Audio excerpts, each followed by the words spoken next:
And hello, it is your friend Dr. D tonight. And tonight, as we go into our talk, which is going to be about homelessness, but not hopelessness, I would like us to take a deep breath, because you see, homelessness can affect anyone at any time. So many of us in this country are one paycheck away from being without shelter. The tiniest life change, the tiniest, can cause someone to lose everything that in a blink of an eye that they've worked hard for all their life. This is a terrible place for anyone to be. And you never know what's going to happen when you're on the streets. It's not a happy place. It's a dangerous place. And so often we judge people of how did they got to the streets. I know some of you who watch my program have commented on the beautiful staircases here in the background and stuff, and you see how I dress, and you assume that I live in this very opulent house. Well, the truth is, this is just a studio set in my home studio. And if I move and we take this down here, there's a refrigerator behind this. This is my home studio set where I try to make things look good for the program. And I also try to give a vision of where we can go in our consciousness, that we can have abundance, we can have prosperity, we can have love. So tonight, as we get together and we come in one accord, let us take a deep breath, and let's do this as a cleansing breath. Let's breathe in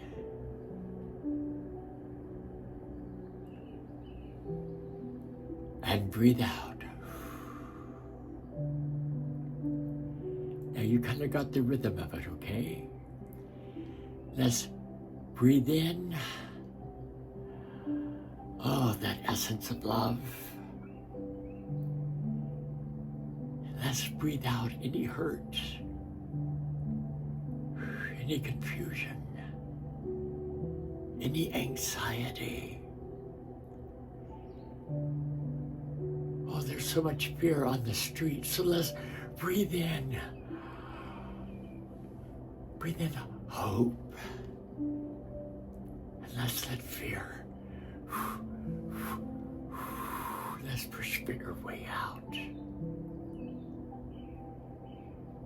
Knowing that if we can see it,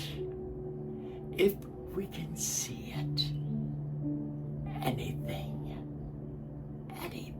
is possible. Dear God of many names, we give gratitude for being in a place where we have shelter. We give gratitude for the food that we eat, for the transportation that we have.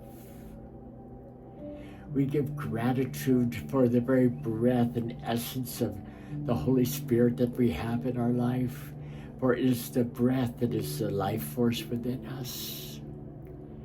And dear God of many names, whether we prescribe to a religion as a Christian, evangelical, Catholic, Buddhist, Islam, Taoism, whatever it may be, that it all boils down to Creator, who does only one thing, who creates and loves us. And let us tonight understand that love, and let us have an understanding for those that are homeless, that we can bring hope so there is no hopelessness. And so it is. There are an estimated 480 Americans tonight that are suffering homelessness. Let me boil it down a little further for you. 1 in approximately every 500 Americans is homeless.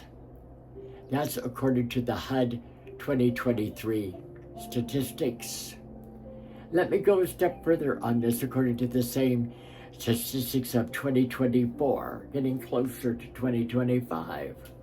224 people will sleep on the street tonight across the United States. My friends, this is unacceptable. Unacceptable in a nation that is the greatest nation on earth. Tonight, I have as my special guest, and we go by first name only, a gentleman by the name of John, who until recently was living in his car, who was without shelter, and perhaps without hope. And I want him to come tonight, and I want him to read the poem called Homeless But Not Hopeless. John, welcome to my show tonight.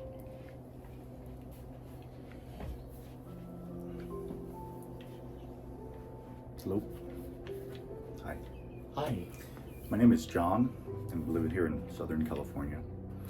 And Dr. D has requested that I read a poem, and I'm honored to do so. Homeless, not hopeless. I see the way they look at me. A homeless man with a heart of gold. They see a lesser being of humanity. A homeless man lost in the cold. I feel a bad chill from this wintry place. It's cold outside. Please lend me a hand.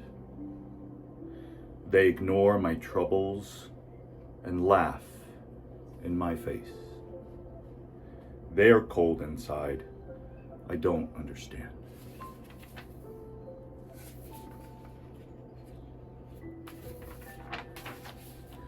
I seek shelter in an unlikely place. They let me in.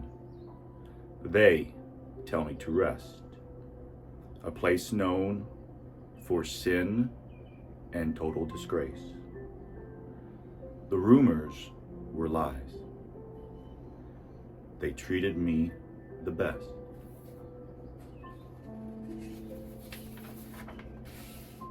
The morning now rises. I've survived the night. This world has filth, but not all is a mess. To see in the dark, there is still yet a light. For this man with no home, he is not yet hopeless. Thank you. Thank you. We're going to talk about 4 different types of homelessness tonight. Chronic homelessness, episodic homelessness, transitional homelessness, and hidden homelessness. 35% of homeless people are unsheltered. The states with the highest rate of homelessness, of course, are California, Nevada, Florida, but the highest rate happens to be Hawaii. 18% of homeless people have some kind of chronic illness. 7% have an unaccompanied youth, somebody under 25 years old. And 5% are veterans. You know, those people that went off to war to fight for our country. You know, those that had PTSD and came back with emotional and difficulties because they were fighting for your freedom and for my freedom. You know, those young men especially that went off to war and they had 2 arms and 2 legs, and now they come back and they are missing a limb, missing an eye. You know, those that were the models, and they could grace any GQ magazine, and now because of the effects of war, being in war, they're disfigured on the outside but still have that heart on the inside. These 5%.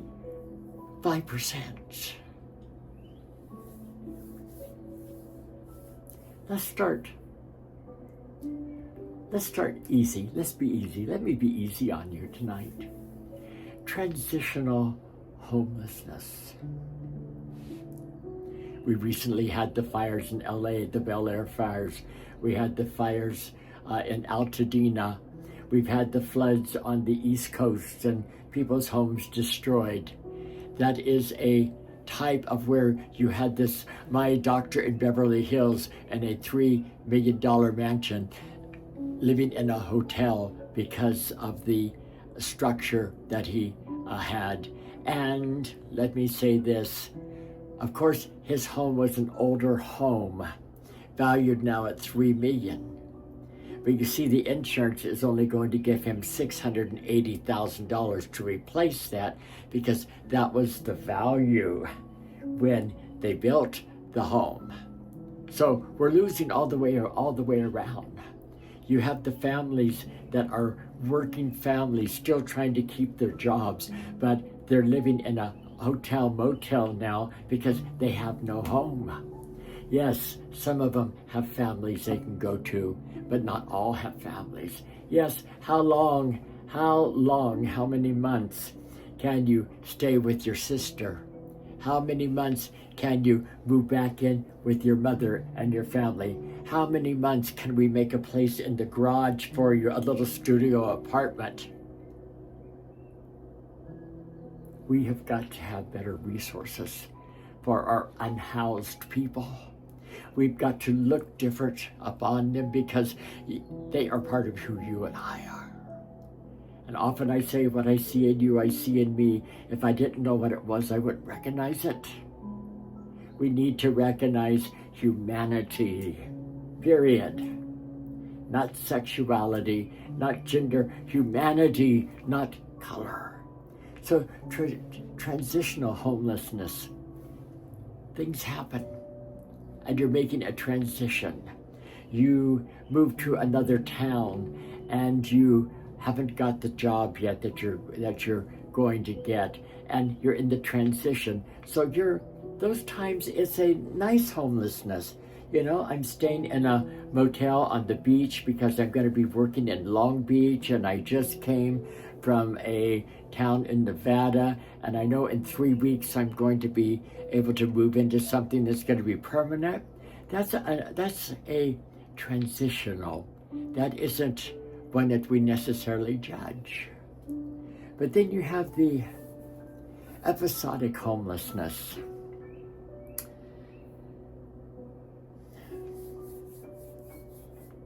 There was a time that I had $280,000. And I had a former love interest that I went into business with, and it was supposed to be simply business. And we opened a $1 million nightclub business with my name on the building. I put everything I had into it. Now, this gentleman was from a different state. This gentleman was a multi-millionaire. This gentleman had said to me many times when we were in relationship, you know, I'll never hurt you. You know I'll never hurt you. So we managed to get the business open with my name on it. Crowds were rushing in. It was successful. The newspapers did a good story on it. he flew out for the opening. But you see, during the time that we had been apart, I started dating somebody. And once we got the business open, it was supposed to be 50-50, but I had 49%. He had 50%. And then we had a treasurer that was in his family that had 1%, and it was explained to me the reason they had 1% is because of the finances involved and because he had put the most amount of money in at that time and tax reason, stuff I didn't understand. I was so eager to get the business open, I just went for it. So we're open, and he calls me one day he was in town, calls me one day to come down to the club. He said, you can either have your $1 million business with your name on it, or you can have your boyfriend that you have. You can't have both.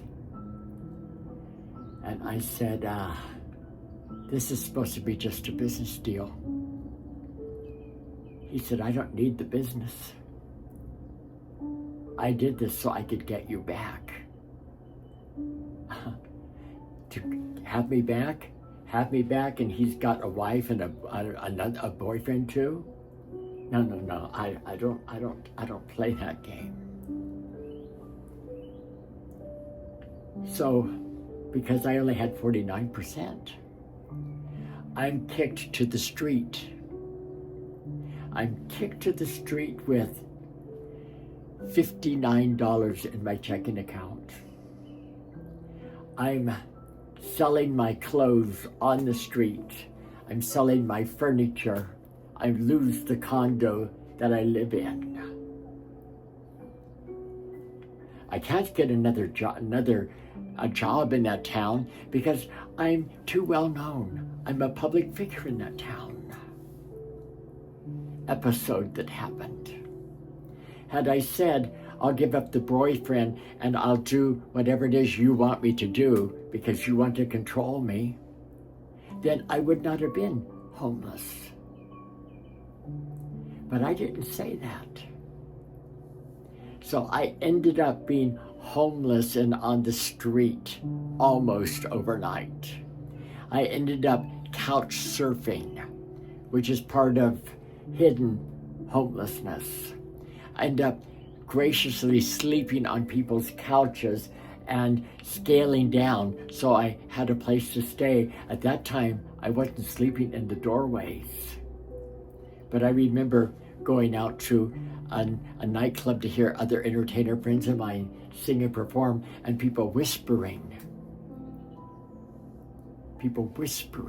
demeaning.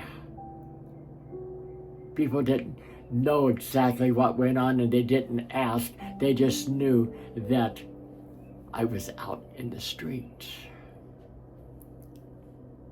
That's not the only time this happened.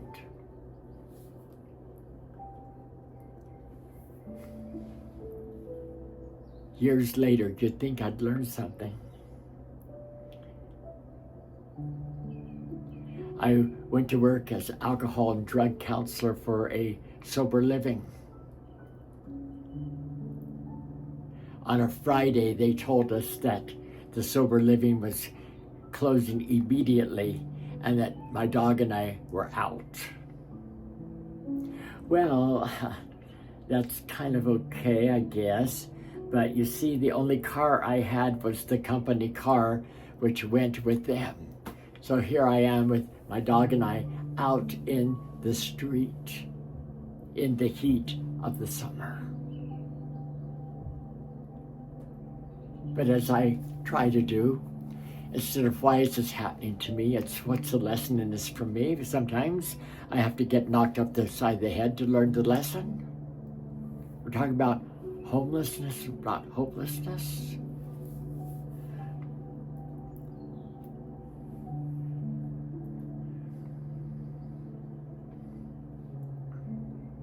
I disappeared for a year, and I've never told this story. I got involved with a gentleman, and I got involved with drugs for a year, and I got involved in a situation that I didn't know how to get out of, and literally disappeared for a year from anyone, and feared for my life, and finally was able to, in another locale, not in California, finally was able to get enough resources together to take a plane to come back to California. Drug-free at the time, but not having been drug-free for a year, not having been able to think for myself for a year, being told what to do, what to wear, what to say. Pretty soon you're so beat down that you know that you're so damaged in yourself that you don't even believe in yourself anymore. I was in my early 50s. How did I get to this place? I've got a college education. I've had a television show, and I've had a CD that did well in Europe. How did I get to this place? Came back, arrived at LAX, contacted some people, no one to pick me up. Ended up having a credit card enough that I could stay at a motel for a little while till that charges ran up. Ended up for a little while down in Skid Row of LA. Too embarrassed, too full of shame to reach out to anybody that I had known, because who wants to admit that you've who wants to admit that you've sold yourself to the devil? Who wants to admit that you're a loser? Who wants to admit that you're just damaged goods and you might as well just lay down in the street and die? Who wants to do that? Hopeless, hopeless, hopeless, hopelessness. So when I arrived there, it was in the middle of the night or early morning. And I thought, okay, I can maybe sleep in the bus station because it's going to be a safe place. And the one thing I know about me being homeless is I can clean up pretty good and not look like I'm one of those folks, one of them. Even though I was one of them and us, you know what I'm talking about? And as I'm walking down 7th Street and I'm trying to figure out where the bus station I'm going, a man runs up behind me, happened to be an African-American man.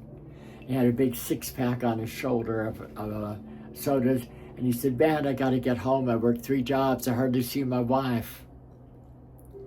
And I said, "Well, at least you have a home."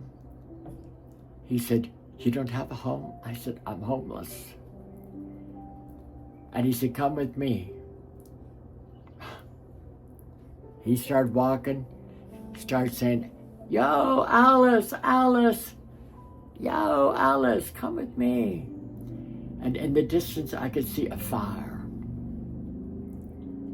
And as we got closer, I could see the burn bell where the fire was, downtown LA.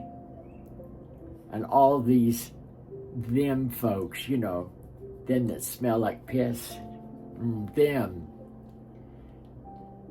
those ones, those ones that probably do drugs, those ones that probably drink too much, those ones that probably could have done something different, those thems. And we got there, and he says, "Yo, Alice, I got a live one for you." Oh, what am I going to do? Am I going to be barbecue for the night? And she says to me, "Uppity, come sit next to me." And I said, "Why you call me uppity?" She says, "The way you walk and the way you hold yourself, I know you're not from the street. Uppity, I was like you at one time." I said, "Alice, what happened?" She said, "Uppity, my husband and I lived in Bel Air. I attended the cocktail parties. I attended all the social events. You know, we didn't take care of the money and stuff. The wife was the wife, and she was the jewel on the arm of her man. I didn't know that my husband had a gambling problem, and he gambled away the house. There was no life insurance. When he died, there was no money to bury him. My daughter had to come up with the money to bury him. And she said, 'Mama, you come live with us and take care of the kids.' The kids, one kid." I said, no. I know I'm going to be a problem to you." Now there's a lesson in this too. We're still talking about homelessness. The lesson is never say anything you don't want to be true for yourself. So she moved in with her daughter, son-in-law. And as she told me the story, she said, one day I packed a little bag when nobody was there, and I found how to get on the bus, and I came down here. And I said, "Alice, how long you been down here?" She said, "Oh, uppity, 12, maybe 13 years, I don't remember. Chronic homelessness. Chronic homelessness." On that same story, one night I was spending the night in the doorway on Hollywood Boulevard. I said to two guys laying there, I said, "Could I sleep here tonight because I'm homeless?" And one said, "Well, you sure don't look like homeless." And I said, "I am." The other one said, "Well, go ahead and sleep here." So you sleep with one eye open because you don't know what's going to happen to you out there. Your clothes get stolen, you get raped, you get mugged, you get assaulted. There's nobody looking out after you. Quite frankly, you want to die. How did this happen? And you know, the average age of death, homeless people, is 51. And the general public, the average age of death is about 73. What causes homelessness? Hardship, economics. Look at the housing, lack of affordable housing. Those are the two leading causes of homelessness.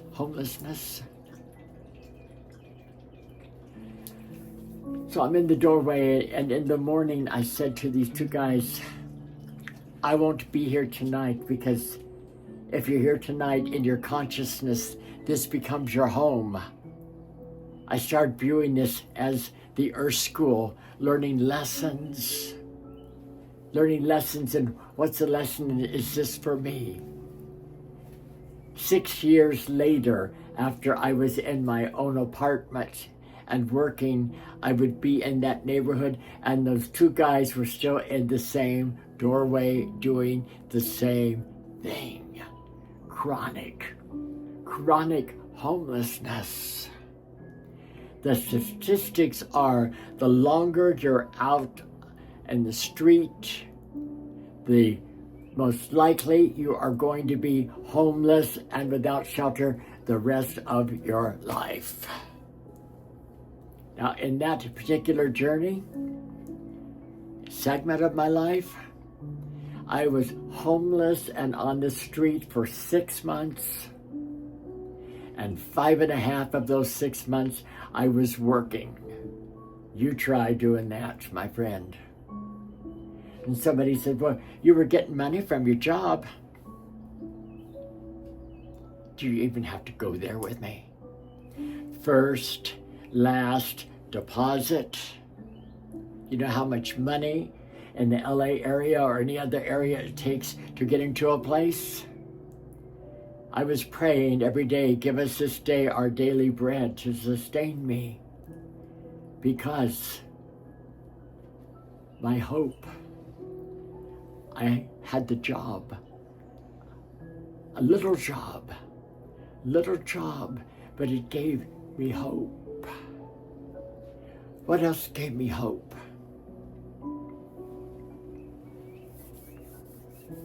If you happen to be without shelter tonight, and you happen to be watching this, don't look like where you're at. Look like where you're going. If you are down and out, look up and out at the horizon where you're going. If people are telling you that you're nothing, you'll never be anything, you're damaged goods, you're never gonna amount to anything, pretty soon they don't have to tell you that anymore. Trust me, I know. You begin to say that and your internal voice begins to be, oh, I'm just nothing. Nobody's ever gonna love me, I know that. I don't deserve love. Oh, I'm too far gone. I'm too much of a mess. You can't have a message without first having a mess. Take that mess that you're in. Listen to me. Take that mess that you're in that you can't see your way out of and stretch it and make it into a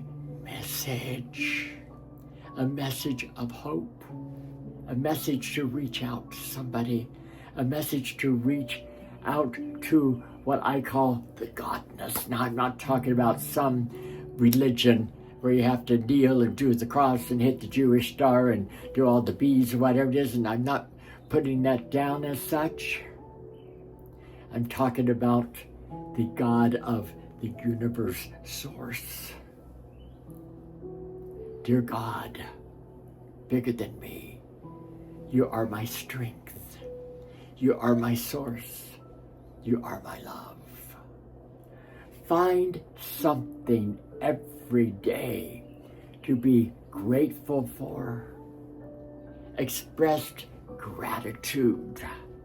And as you begin to express gratitude, that gratitude will bring about blessing and bring about miracles. My credit was shot. How am I going to get into an apartment? Yeah, I have the money that I saved. I'm not going to be able to get in. Really? I quit telling myself that story. I knew the credit was shot. Couldn't do anything about that. But telling me myself the story, I'm never going to be able to get into an apartment. I quit telling myself that story. I began to tell myself the story that, God, you can make a way where there seems like there's no way. God, you can bring angels into my life to guide me. God, create in me a clean heart, renew a right spirit within me. So I'm riding the bus, right? Riding the bus. I learned how to ride the bus. Yeah, Miss Uppity here, she knows how to ride the bus. She'd been riding around limousine and having her face all over billboards. Now she's on the blacktop, right? That's where the rubber really meets the road, on the bus. And what I call spirit speaks to me while I'm standing on the bus and says, you don't associate with these folks here because you know you're better than them. You got it going on. You're better than them. So loud, I can hear it almost audibly. That Mexican lady over there sitting in the chair, you look at her and you just think, well, poor thing, she scrubs toilets all day. Well, guess what, dear? That's you. No, I don't think that. Oh, really? Huh. Well, You don't? Well, let me take you up to the front of the bus where the man is there and he smells so much like piss and everything else, and his junk is hanging out because his clothes are torn and tattered, and he's obviously what you would call a bum and homeless. Oh, by the way, dear, that's you. You're just dressed up a little nicer. The bus stopped and it wasn't even where I planned to get off. I got off the bus, I sat on the bench, and I sobbed and I cried and I said, let me never forget that there's just one of us here. We're many parts of one. So homelessness, the tiniest life change, in the blink, and it's gone. It's not always drugs, it's not always alcohol, but being out there to help yourself in the pain of it. Yes, you go to drugs, you go to alcohol because it's so painful. The hidden homeless, how many times you can couch surf with this one and couch surf with that one, and on and so forth. As a young gay person, gay male especially, that might be listening to this, how many guys you're going to shack up with just for a place to, and have sex with and drugs with, just for the place to stay for the night. I know what that is like. I know what that is like, and I know how you lose yourself in it. I know the shame in it. I also know the power of you being able to take back your life. For you to be able to see yourself as worthwhile. For you to see yourself as a victor and not a victim. For you to be able to walk in forgiveness of anybody and anything that is behind you, to be in this present moment and get quiet and hear what the universe is saying to you in your next move. I believe in you, and I believe you have the power to overcome anything if you choose to. It may not happen overnight. The situation with the man that I was living with, that I literally was a prisoner with, it didn't happen overnight that I was able to get out and get free. It took me being free in my mind. You know, Victor Hugo in Man's Search for Meaning, who was in Auschwitz, he talks about as long as we have choice, we're free. And you that might be bound up in chains of emotion or drugs, homelessness, I'm sharing this with you tonight because I want to share hope with you. Hope with you. In this moment, as I close this talk tonight, will you do something with me? We breathed at the beginning, but I want you to breathe in hope right now. I want you to feel hopelessness leaving your body. I want you to breathe in all the love that you can handle in your physical body. All the love. And tonight, let there be hope and let there be light. Check out my YouTube channel, Open to Possibilities. There's more talks.